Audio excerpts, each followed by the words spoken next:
This video is a vlog of my unexpected birth. I'm sure you've seen clips floating around online, but this is the full version of my unexpected birth where I ended up in a coma. So just 24 hours before this, I just had an ultrasound and they told me at Christiana Hospital that, because that's where my last ultrasound was, and they said my fluid was a little low, but everything should be okay. Go get your second glucose test done. And I went and did that. You know, that one takes about 3 hours. That night, I woke up in the middle of the night just feeling off. Something wasn't right.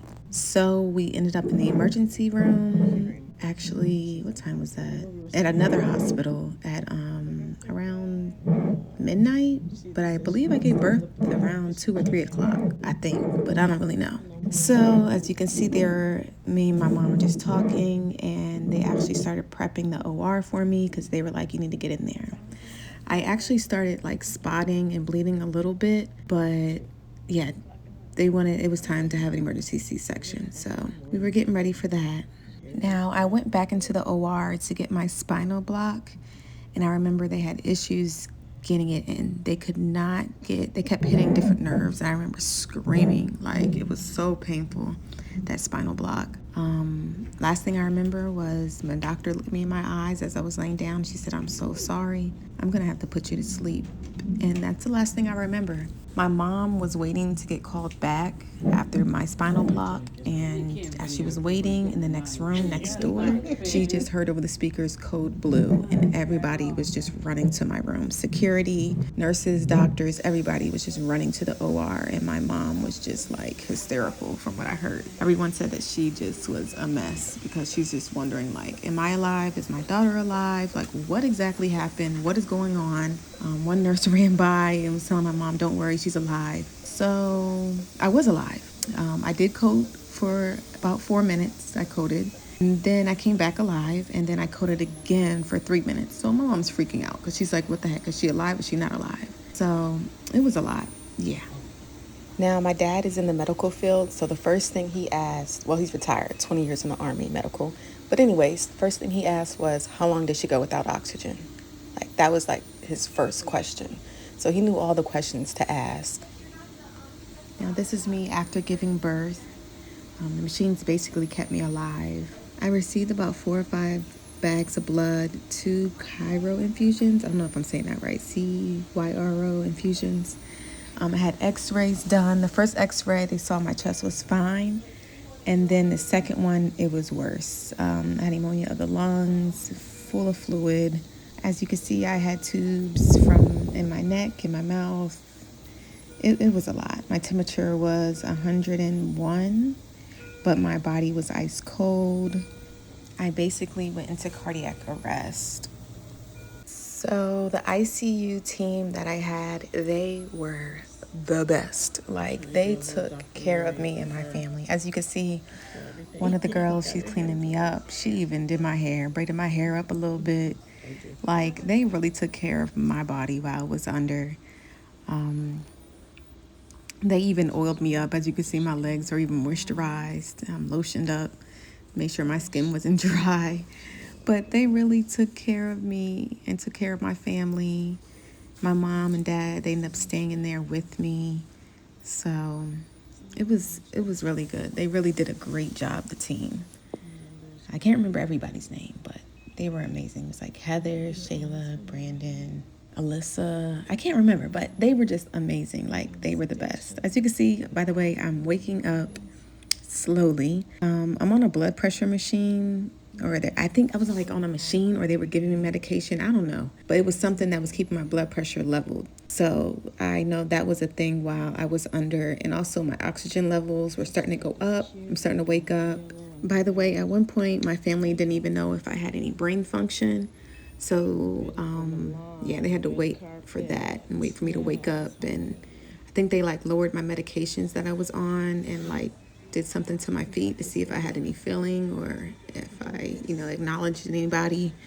But they said I came to, and this is when I woke up and I was like, get this thing out of me. Like, I cannot, like, it was annoying, and I was in pain because, first of all, I felt like I got hit by a truck from the CPR. And mind you, I did have a C-section on top of that. So And then I got this thing down my throat, and I'm like, WTF, like, I gotta get this up out of, get it out of me. So at one point I was even writing down things to my mom and my dad and writing notes because I couldn't talk. I actually couldn't even talk once the thing came out of me. I could barely, like, my words, my voice was gone.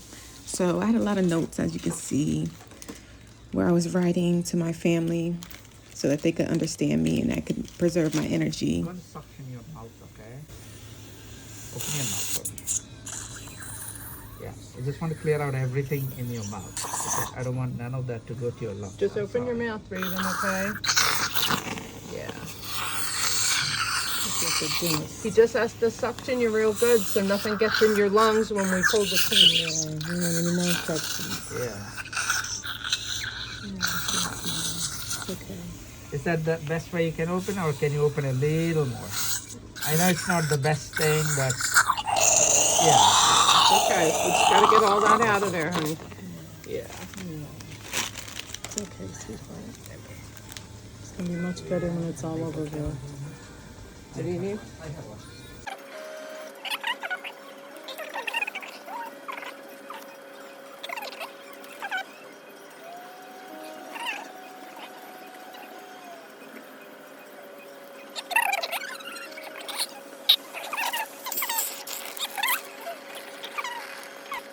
I'm gonna unhook you from this, okay? Oh no. You did so good though. As you can see right here, they start to remove the straps. I was strapped down to my bed. Usually you are strapped down, but I heard that I wasn't strapped down at one point and I did wake up, which I have no memory of. And they said I tried to pull the cords and things out of my mouth and out of my neck. So You want to make a call? yeah, I was strapped down, as you can see. And finally, they're taking my straps off because they had to wait until they took the thing out my mouth. Then they were going to allow me to have the straps taken off. Then they went ahead and connected me and gave me some oxygen because my oxygen levels were still low. So they still wanted to make sure, you know, everything's fully at 100. And then eventually they did remove me off of the oxygen a few hours later. Yes. Yes. Good job, my love.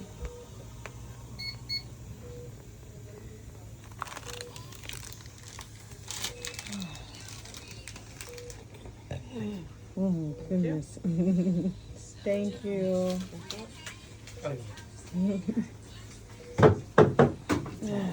You made good progress, Ray.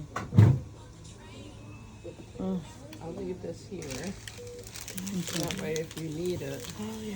Yeah, then you can do suction. Suction. Yeah. He said, oh yeah.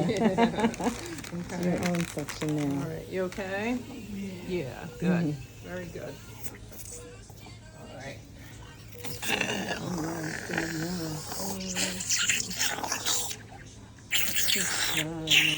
Thank God for that suction thing where I could suck all that stuff out. Oh my goodness. I had that suction thing for a few days, trying to get everything out of my throat and out of my mouth. Like, it was a lot. It's a lot of mucus that gets built up when you have those tubes down your throat too. Have some water. All right, let me just make sure you can, let me go get some, okay?